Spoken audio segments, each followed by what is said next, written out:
90 రోజుల కోర్సు పూర్తి చేస్తే చాలు 100% ప్లేస్మెంట్ సపోర్ట్ తో సాఫ్ట్వేర్ జాబ్ మీ సొంతం. వెంటనే కోడ్ జ్ఞాన్ డెస్టినేషన్ ని సంప్రదించండి. నమస్కారం అలగారి రవీంద్రనాథ్ గారు. నమస్తే అండి సిరి గారు. సార్, రీసెంట్ గానే బెంగళూరులో జరిగిన ఇన్సిడెంట్ ఏదైతే ఉందో పీవీఆర్ ఐనాక్స్ సినిమాస్ మీద ఎవరైతే కన్స్యూమర్ రైట్ నాకుంది అనుకుంటూ అతను కేసు ఫైల్ చేయడం జరిగింది. ఆ కేసు యొక్క వివరాలు ఏంటి, దాంతోపాటు అసలు కన్స్యూమర్కి ఎలాంటి హక్కులు ఉంటాయి, ఏ ఏ చట్టాలు వీళ్ళకి వర్తిస్తూ ఉంటాయి, దీనికి సంబంధించిన డీటెయిల్స్ ఏంటి సార్? ఇటీవల బెంగళూరు ఐనాక్స్ థియేటర్ మీద కన్జ్యూమర్ కోర్టు ప్రకారం భారీ జరిమానా విధించారు. కన్జ్యూమర్ ఎవరైతే ఉన్నారో అతనికి కూడా నష్టపరిహారాన్ని ఇస్తూ అతను మానసిక క్షోభ అనుభవిస్తున్నాడని చెప్పి దానికి కూడా ఒక అమౌంట్ కట్టి అతనికి ఇవ్వడం కూడా జరిగింది బెంగళూరులో నుండి పీవీఆర్ ఐనాక్స్ థియేటర్ పైన. అసలు ఇన్సిడెంట్ ఏం జరిగింది సార్? దీనికి సంబంధించిన వివరాలు ఏంటంటే శ్రీ గారు, December 23 యాక్చువల్గా శామ్ బహదూర్ అన్నటువంటి ఒక మూవీ చూడని చెప్పి అభిషేక్ ఎంఆర్ అన్నటువంటి ఒక అడ్వకేట్ అతను ఒక మూవీకి వెళ్ళారు. అతను 4 గంటల 3 నిమిషాలకి ఆ యొక్క టికెట్ మీద ఉన్నటువంటి టైం టేబుల్ ప్రకారం 4:03కి 4 గంటల 3 నిమిషాలకి సినిమా, 6 గంటల 30 నిమిషాలకి సినిమా అయిపోవాలి యాక్చువల్గా టైం ప్రకారం. అయితే ఇతను ఏం చేశారంటే సినిమా టైం ప్రకారం 4 గంటల 3 నిమిషాలకి సినిమా థియేటర్లకు వెళ్ళిన తర్వాత అక్కడ సినిమా షోలో 4 గంటల 3 నిమిషాలకి సినిమా షో వేయకుండా అక్కడ ఉన్నటువంటి లోకల్ యాడ్స్ అన్నీ కూడా వేసుకుంటూ 4 గంటల 28 నిమిషాల వరకు షో కంప్లీట్గా అడ్వర్టైజ్మెంట్స్ నడుస్తూ ఉన్నాయి థియేటర్లో. అతను ఏం చేశాడంటే ఈ అసౌకర్యానికి చాలా గురయ్యి ఇమీడియట్గా షో నుంచి బయటకు వచ్చిన తర్వాత కన్జ్యూమర్ కోర్టులో దీనికి సంబంధించి ఆయన కేసు వేశాడు.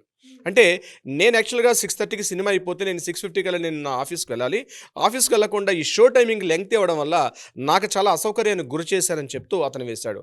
అతను ఏం చేశాడంటే కన్జ్యూమర్ కోర్టులో వెళ్ళిన తర్వాత రీసెంట్గా బెంగళూరు కన్జ్యూమర్ ఫోరం ఏం చేశారంటే దాని మీద అతనికి తీర్పు ఇవ్వడం కూడా జరిగింది. బెంగళూరులో ఉన్నటువంటి ఆ పీవీఆర్ ఐనాక్స్ థియేటర్ మీద ₹1,00,000 జరిమానా పెనాల్టీ విధించారు. ఆ పెనాల్టీ అమౌంట్ కూడా వినియోగదారుల సంక్షేమ నిధి అని ఒక ట్రస్ట్ ఉంటుంది, ఆ ట్రస్ట్కి ఆ ₹1,00,000 చెల్లేటట్టుగా అక్కడ అమౌంట్ వేశారు. అది కాకుండా ఎవరైతే ఈ కన్జ్యూమర్ ఉన్నారో ఇతనికి నష్టపరిహారంగా ఇతనికి ఒక ₹40,000 ఇతనికి నష్టపరిహారం ఇస్తూ ఇతను పడిన మానసిక వేదన ఏదైతే ఉందో అంతసేపు అసౌకర్యానికి గురయ్యారు కాబట్టి సుమారుగా 30 నిమిషాల పాటు 28 నిమిషాలు 27 నిమిషాల పాటు మానసిక అసౌకర్యానికి గురయ్యారు కాబట్టి దానికి నష్టపరిహారంగా మరొక ₹8,000 ఇస్తూ సో ఈ ₹48 అతనికి ఇమీడియట్గా ఇవ్వమని చెప్పి ఐనాక్స్ థియేటర్కి కోర్టు ఆర్డర్స్ ఇవ్వడం జరిగింది. అంటే ఇక్కడ గుర్తుపెట్టుకోవాల్సింది ఏంటంటే అతను ఏం చేశాడు, థియేటర్కి వెళ్ళిన తర్వాత 4 గంటల 3 నిమిషాలు షో అవ్వాలి. ఆ టైంలో ఏం చేశాడు, ఆ కంప్లీట్గా యాడ్స్ ఏవైతే రన్ అవుతున్నాయో తన మొబైల్ ద్వారా మొత్తం ఆ రన్ అవుతున్న యాడ్స్ అన్నింటినీ కూడా షూట్ చేశారు. దాంతోపాటు టికెట్ని ఇవన్నింటినీ కూడా ఆయన ఫైల్ చేస్తూ ఇమీడియట్గా కన్జ్యూమర్ కోర్టులో వేయడం జరిగింది. అంటే ఇక్కడ గుర్తుపెట్టుకోవాల్సింది వినియోగదారులకు కూడా చట్టాలు ఉన్నాయి, వినియోగదారులకు కూడా హక్కులు ఉన్నాయి. మన హక్కులకు భంగం వాటిల్లితే మనం కోర్టులను ఆశ్రయిస్తే కూడా మనకి తీర్పులు వస్తాయని చెప్పడానికి ఇది రీసెంట్గా వచ్చినటువంటి ఒక ఉదాహరణగా చెప్పుకోవచ్చు సిరి గారు. అంటే మనం కొనే ప్రతి వస్తువు మీద సబ్బు కావచ్చు, చిన్న టూత్పేస్ట్ కావచ్చు, ప్రతి చిన్న వస్తువు అంటే అది వస్తువులు కావచ్చు, సేవలు కావచ్చు. మనం ఒక హోటల్కి వెళ్ళాం, అక్కడ ఏదైనా మన అసౌకర్యానికి గురాం, అక్కడ ఏదైనా మనకి ఇబ్బంది కలిగింది, ముఖ్యంగా థియేటర్కి వెళ్తాం, సినిమా థియేటర్కి వెళ్ళేటప్పుడు అక్కడ ఉన్నటువంటి రేట్స్ కావచ్చు, ముఖ్యంగా ఆ థియేటర్ మల్టీప్లెక్స్ థియేటర్లో ఉన్నటువంటి రేట్స్ అన్నీ కూడా ఎంఆర్పి ధరల కన్నా ఎక్కువ అడిగినట్లయితే ఇమీడియట్గా మనం వాటి మీద కూడా వినియోగదారుల కోర్టుకు వెళ్ళే అవకాశం ఉంటుంది. ఏ చిన్న అసౌకర్యానికి వాళ్ళు మనకి అక్కడ మినిమం ప్రొవైడ్ చేయాలి, వాష్రూమ్స్ క్లీన్ లేకపోయినా, లేకపోతే అక్కడ వాళ్ళు వాటర్ ప్రొవైడ్ చేయలేకపోయినా ఇటువంటి మినిమం ఉంటాయి రూల్స్ అండ్ రెగ్యులేషన్స్.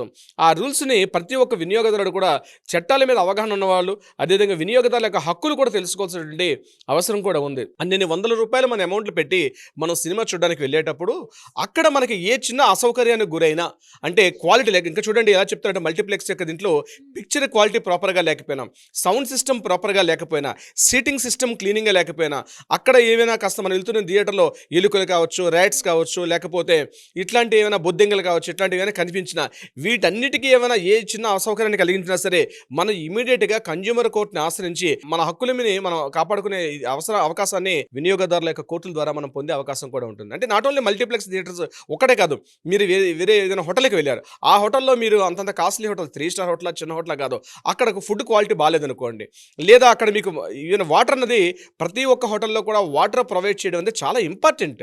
రీసెంట్గా మరొక విషయాన్ని కూడా నేను మీకు ఇందులో చెప్పే ప్రయత్నం చేస్తాను. యాక్చువల్గా వాటర్ బాటిల్ కాస్ట్ అనేది ₹20. వాటర్ బాటిల్, ఒక 1 litre water water bottle cost ఉంది బ్రాండెడ్లో ఉన్నటువంటి ఏవైతే ఉంటాయో 20 రూపీస్గా మార్కెట్లో ఉంటాయి. ఏవో డిఫరెంట్ అంటే స్పెషల్ కస్టమైజ్డ్ కాకుండా రెగ్యులర్గా ఉన్న వాటర్ బాటిల్స్ కాస్ట్ అంతా కూడా 20 రూపీస్లో ఉంటుంది. ఇక్కడ మనం హోటల్కి వెళ్ళి బిల్ చేయడానికి వెళ్ళేటప్పుడు ఏం చేస్తారంటే ఇక్కడ ఫుడ్ ఏదైతే ఉంటుందో ఫుడ్ ప్రిపరేషన్లో మనం ఏదో ఆర్డర్స్ చేసుకున్నాం, ఆర్డర్స్తో పాటు ఏం చేస్తారంటే మనం జిఎస్టీ పే చేస్తాం. మనం 2.5% అంది మనం ట్యాక్స్ పే చేస్తాం, సిజిఎస్టీ ఎస్జిఎస్టీ. ఇక్కడ ఏం చేస్తారు, వాటర్ బిల్ తాలూకా కాస్ట్ డిఫరెంట్గా వేసి బిల్ చేయాల్సిన అవకాశం ఉంటుంది. అలా కాకుండా ఈ 20 రూపీస్ని కూడా అందులో యాడ్ చేసి దాంట్లో కూడా మళ్ళీ జిఎస్టీ తీసుకునే అవకాశం ఉంటుంది. ఇది గుర్తించుకోవాల్సిన అవసరం కూడా వినియోగదారులపైన ఉంటుందన్నమాట. సో ఎగ్జాంపుల్ ఇప్పుడు నేను చెప్పింది ఏంటంటే ఈ వాటర్ బాటిల్ కాస్ట్ అనేది డిఫరెంట్, ఎందుకంటే ఆల్రెడీ ప్యాకేజింగ్ ఐటమ్స్ మీద ఆల్రెడీ ఎంఆర్పి ఉంటుంది. ప్యాకేజ్డ్ ఐటమ్స్ అన్నీ కూడా వాటర్ బాటిల్ కావచ్చు, ఇతరత్ర ఏదన్నా ప్యాకేజ్డ్ ఫుడ్ ఐటమ్స్ మీద ఇంక్లూడింగ్ ట్యాక్స్ ఆల్రెడీ ఉంటుంది దాంట్లో. ఇది ప్రిపరేషన్ ఫుడ్లో దీని ట్యాక్స్ వేరేగా ఉంటుంది. ఇక్కడ ఏం చేస్తున్నారు, ఈ ప్యాకేజ్డ్ ఐటమ్ తాలూకా కాస్ట్ని కూడా తీసుకెళ్ళి ఈ ప్రిపరేషన్ చేస్తున్న ఐటమ్స్లో కూడా యాడ్ చేసి మళ్ళీ అగైన్ 2 times మళ్ళీ వాళ్ళు ట్యాక్స్ వసూలు చేసే అవకాశం ఉంటుంది. అందుకని చాలా పేరున్న హోటల్స్ ఏం చేస్తారంటే వాటర్ బాటిల్ కాస్ట్ వేరేగా వేస్తారు, ప్రిపేర్ చేస్తున్న ఫుడ్ ఐటమ్స్ తాలూకా కాస్ట్ వేరేగా వేస్తాయి. ఇది గుర్తుపెట్టుకోవాలి. రీసెంట్గా ఇదే విషయం మీద కూడా మనకి హైదరాబాద్లో కొన్ని హోటల్స్ మీద కేసు కూడా నమోదైంది. జస్ట్ 20 రూపీస్ వాటర్ బాటిల్ మీద ఆల్రెడీ ఎంఆర్పి ఉంటుంది, maximum retail price already including taxes ఉంటే మళ్ళీ ట్యాక్స్ వసూలు చేస్తుందని చెప్పి రీసెంట్గా ఒక కేసు ఆల్రెడీ మనకి కన్జ్యూమర్ కోర్టులో మేము ఫైల్ చేసిన కేసు ఒకటి ఆల్రెడీ రన్నింగ్లో ఉంది. అంటే అది చిన్న మొత్తమా పెద్ద మొత్తమా కాదు, you have a right as a కన్జ్యూమర్గా మీకు కొన్ని హక్కులు ఉంటాయి, కొన్ని చట్టాలు మీకు ఉంటాయి, తెలుసుకోవాల్సిన అవసరం ఉంటుంది. అంటే ఇలాంటి చిన్న మైన్యూట్ కూడా మనం గుర్తించి యాజ్ ఎ కన్స్యూమర్గా మనము కేస్ ఫైల్ చేసే అంత స్కోప్ మనకు ఉంటుందంటారు సార్ ప్రతి దాని మీద? తప్పనిసరిగా అండి. దీని మీద కోర్టు యొక్క ఫీజులు, కోర్టు యొక్క ఆ యొక్క ఛార్జెస్ కూడా ఎవరైతే మీకు ప్రొవైడ్ చేసినట్టు హోటల్ కావచ్చు, రెస్టారెంట్ కావచ్చు, థియేటర్ కావచ్చు, ఎనీథింగ్ మనకు పబ్లిక్లో ఏవైతే ఉంటాయో అవన్నిటిని కూడా మరలా మీకు వాటిని పొందే హక్కు కూడా మన చట్టాలు మనల్ని మనకి రక్షణగా వాటిని నిలుస్తూ ఉన్నాయి. ఎందుకంటే ఒక వస్తువును కొనేటప్పుడు మనకు హక్కు ఉంటుంది దాని మీద. మనం ట్యాక్స్ పేయర్స్గా ఉన్నాం కాబట్టి యాజ్ ఎ ట్యాక్స్ పేయర్గా మీకంటూ కొన్ని హక్కులు ఉంటాయి. ఇప్పుడు రీసెంట్గా బెంగళూరులో మనం ఇప్పుడు చెప్పినటువంటి ఈ ఐనాక్స్ థియేటర్లో కూడా అదే ఆయన టికెట్ పే చేశారు, ఇంక్లూడింగ్ ట్యాక్స్ అన్నీ పే చేసి నేను ఎంటర్టైన్మెంట్కి వెళ్ళేటప్పుడు ఎంటర్టైన్మెంట్ ట్యాక్స్ కూడా అక్కడ కలెక్ట్ చేస్తుంటారు వాళ్ళు.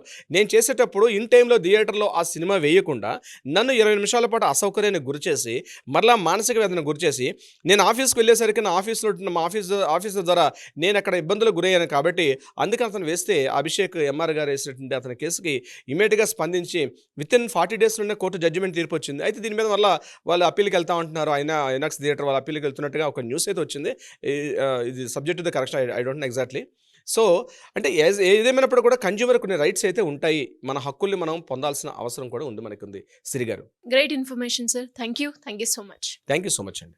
సుమన్ టీవీలో మీ పర్సనల్ అండ్ బిజినెస్ ప్రమోషన్స్ కోసం కింది నెంబర్కి కాంటాక్ట్ చేయండి.